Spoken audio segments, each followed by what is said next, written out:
I'm on the EA stand with Mr. Medal of Honor, Greg Goodrich. How's the show been for you so far? The show's been great, man. It's been busy. You know, the console stations have been packed, and 2 or 3 people deep, and it's going really well. Games showing well. People are loving it. So Getting good feedback to what people have seen. yeah. People are excited. It's great. We have it here in the EA booth, and we're over in the Sony booth as well, and behind closed doors. And so people are getting their fill, getting their beta keys, and having fun. So it's cool. There's a new Call of Duty coming. It's being done by Treyarch this year, and I'm joined by Josh, who's the community manager over there. Loving your cans. Thank you very much. Yeah, this is not bad at all, isn't it? I reckon they'd have quite high eBay value.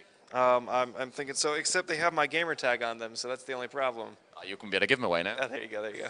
So how's the show been for you? It's been excellent. E3 has been a great year. A lot of foot traffic here at our Call of Duty booth, and hopefully you guys are going to get a chance to see Black Ops. It's obviously a ferociously competitive genre, perhaps the most competitive genre. What makes yours so good? Why should people be excited? Well, yeah, you're exactly right. It's a very competitive, crowded genre, and you got to show up with quality if you show up at all. So, with Medal of Honor, we're just sort of sticking to our roots, our core tenets: authenticity, respect for the soldier, and just telling the soldier's story. And so we feel that will set us apart. As long as we deliver a game of quality and have rich, compelling characters, we hope people will love it. It played a big part in the conference, and it seemed to get a really good response from that. For you, how would you sum up the experience of Black Ops? Black Ops, it's sort of like a complete package. So it's got single player, co-op, and multiplayer. From a single player perspective, we're going to take you around the globe during the Cold War era to a number of various hot spots and hot conflicts. As part of these Black Ops, elite Black Ops units, and they were on these deniable operations, these classified missions that nobody could talk about. So this isn't the side of the Cold War that the history books taught you. This is the side of the Cold War that you have never heard of and never seen before. And how much of a boost is it for you guys to have DICE providing the multiplayer aspect? Oh, it's awesome. I mean, DICE, they're absolutely world class at what they do, and so. For us to have a team in Los Angeles completely concentrating on the single-player game, and then a team at DICE, just concentrating on multiplayer, it allows both sides just to do what they do best and not have to worry about the other half. And hopefully at the end of the day, we'll put it all in the box and just have a whole lot of goodness for the fans of Medal of Honor. From a co-op and multiplayer side of things, we've had a dedicated team since day one working on both of those. So unlike in World at War, where we had that year we had 3 games releasing, now we just have Black Ops. So kind of like we have its own team for each one of the core pillars: MP, co-op, and single player. It's kind of like 3 games being developed at once. It's all going to be the same box though, and it's all going to be Black Ops. So. Co-op is going to be 4 players online, 2 players split screen. We haven't talked about that just yet. We're not ready to reveal it. And multiplayer, it's the deepest and richest multiplayer experience we've ever made at Treyarch. With everything that's been happening at Infinity Ward and all of that, which has been, been not very pleasant to kind of see it unfold, really. It's obviously generates a lot of headlines. But from your perspective, working on your game, do you think there's a great opportunity now for you to just seize that FPS crown, if you like? Well, I've said this before. We have our heads down. We're cranking. We're working hard, and for us, we're concentrating on the work. And we're not thinking about rewards or any of that. It's just concentrate on the work. The rest will come, and so that's what we're doing. That the team, both here in Los Angeles and in Sweden, we're just concentrating on that and delivering a quality product this October, and hopefully, if we do that, everything else will just take care of itself.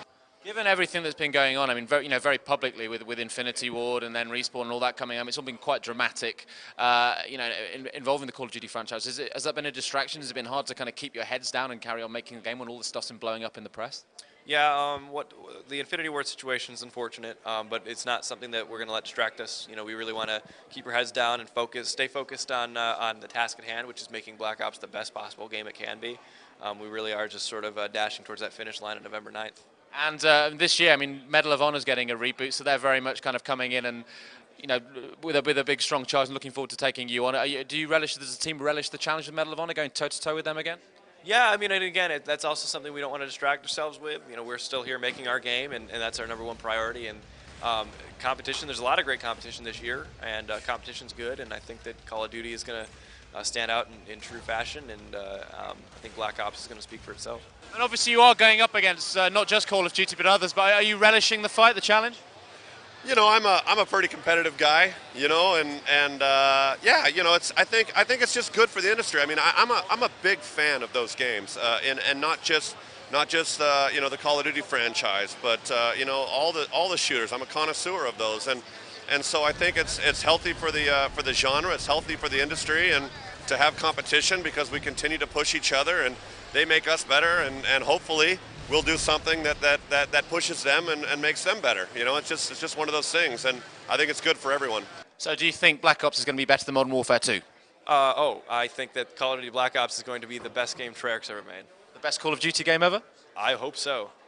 Definitely or not? What do you think? Are you confident? Come on. I am very confident it'll be the best Call of Duty in the franchise. But I want you guys to let me know. Well, it looks great so far. Thank you very much for talking to us. We look forward to getting our hands on it properly. You know, for us, even though World War II is no longer the theater that we're in, you know, we're in modern day, you know, war-torn Afghanistan, and even though we're in a different time setting and a different war, those core tenets still remain, and we're still concentrating on that story. You know, it's a historical fiction.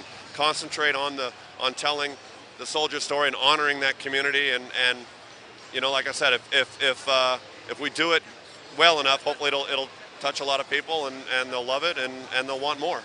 Great. Well, we look forward to seeing more of that later in the year. Thank you very much. Yeah, thank you. Appreciate it. Great to speak to you. Cheers.